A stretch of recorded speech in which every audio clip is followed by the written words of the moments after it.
সিঙ্গাপুরে চিকিৎসাধীন ইনকিলাব মঞ্চের মুখপাত্র শরীফ ওসমান হাদির অবস্থা অত্যন্ত সংকটাপন্ন বলে জানিয়েছেন প্রধান উপদেষ্টা ডক্টর মোহাম্মদ ইউনূস।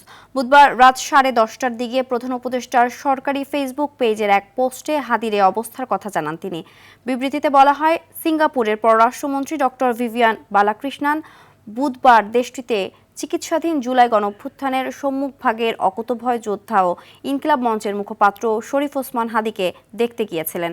রাত 9:40 ডক্টর ভিভিয়ান বালাকৃষ্ণান প্রধান উপদেষ্টা প্রফেসর মোহাম্মদ ইউনূসকে ফোন করেন এবং হাদির চিকিৎসা কার্যক্রম সম্পর্কে তাকে অবহিত করেন। তিনি জানান, হাদির অবস্থা অত্যন্ত সংকটাপন্ন।